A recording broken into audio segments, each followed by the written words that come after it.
Good morning সবাইকে। তো এখন 11:51 মতো বাজে, ব্লগটা স্টার্ট করছি। তো চলো দেখতে থাকো।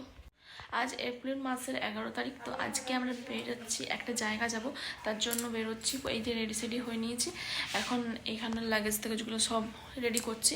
তো এবার এখান থেকে টোটো ধরে যাব পোয়া বাগান, ওখানে দিদির বাড়িতে নামবো, তারপর সবাই একসাথে যাবো। তো কোথায় যাচ্ছি সেটা জানার জন্য তোমাদেরকে ব্লগটা দেখতে হবে। এই যে টোটোতে উঠে পড়েছি আমরা, রেডি হয়ে গেছে। এই যে রূপাদের বাড়িতে চলে এসেছি, ভাইও এসেছে। ও বোনের এই জিনিসটা অর্ডার দিয়েছিল, সেটা দিতে এসেছে। ভাই এখানে খাবার দাবার খাচ্ছে।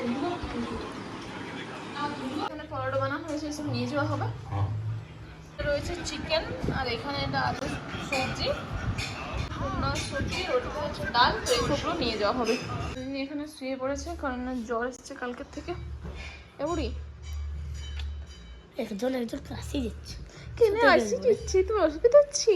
লাও রেডি হও, টাইম হয়ে গেল তো। আমি রেডি হয়ে আছে। তুমি রেডি পড়ে যাবে? ইয়েস। মা গো, মুখ শুকায় গেছে। তো দিদি রেডি হও। এই যে আমরা খাওয়া দাওয়া করে ডাইরেক্ট পৌঁছে গেছি স্টেশনে। এই যে বাঁকুড়া স্টেশন, এখানে সবাই আছে।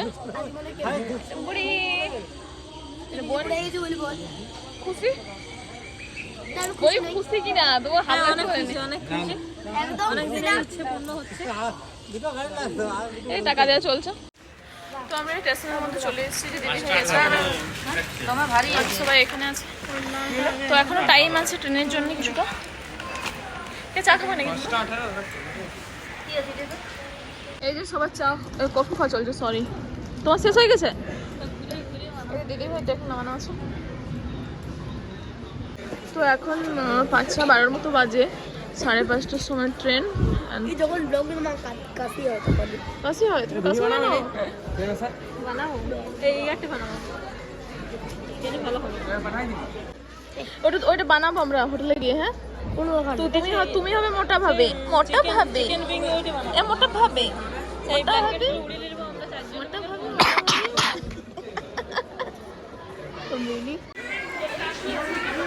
এই যে এখানে আমরা সবাই স্টেশনে বসে আছি।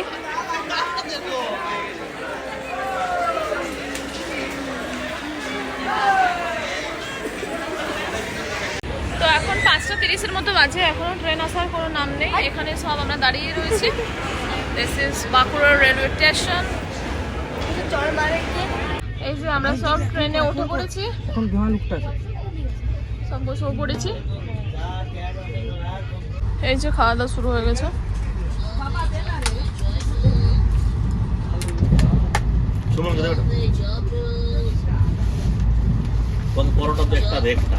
এই যে আমাদের সবার খাওয়া দাওয়া করা কমপ্লিট। এবার একটু রেস্ট করবো, এতগুলো খাবার বেঁচে গেছে। এখন 10টার মতো বাজে, সবাই যেটা শুয়ে পড়েছে। এখানে আছে রোহানি, এখানে আছে দিদি ভাই, এখানে রিম্পা, আর এখানে আছে দাদা ভাই, আর এখানে আছে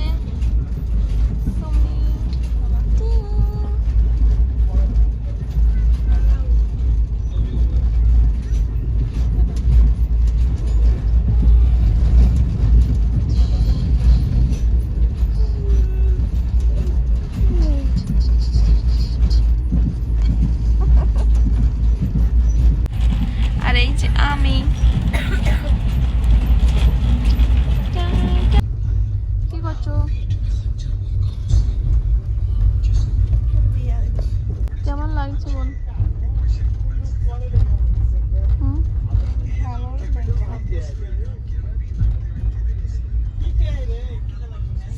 ইনি ঘুমাই গেছেন মনে হচ্ছে।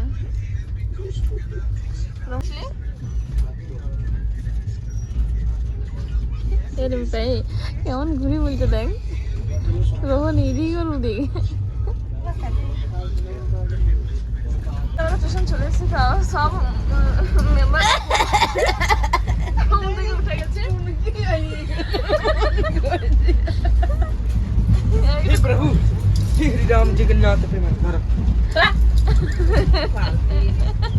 হ্যালো গাইস, নিজের কোনো রাস্তা হলো গাইস, এখন নিয়ে চলে যাবে দিঘা পাটি। হ্যালো গাইস, এই যে না, ট্রেনের ড্রাইভার থাকবে না।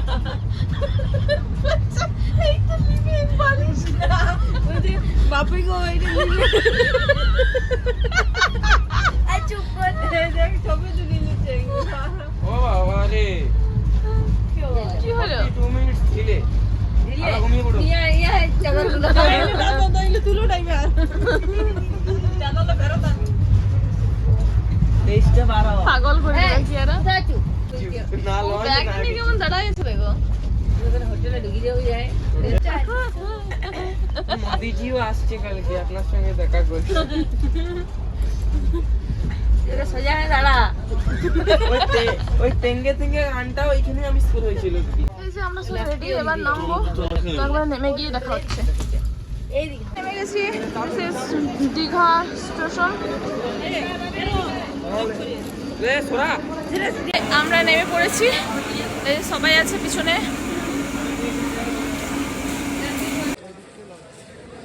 Fernand.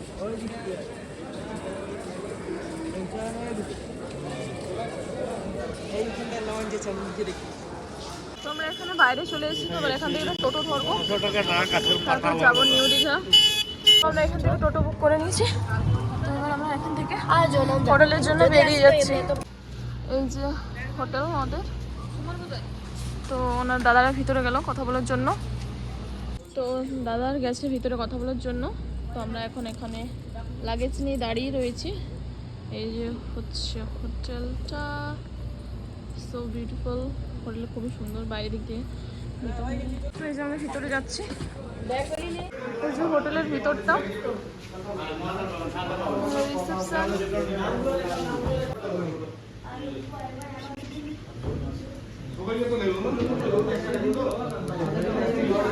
খুবই সুন্দর সুন্দর মাছগুলো রয়েছে এখানে তো আমরা এখন উপরে যাচ্ছি সত্যি মনের মতো একটা হোটেল পেয়েছি দিস ইজ বাইরের ভিউটা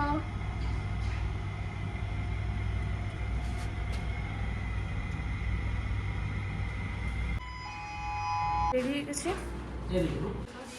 এই যে রুম এই যে এটা দিদিদের রুম তো বাই ফ্রেশ হই একটু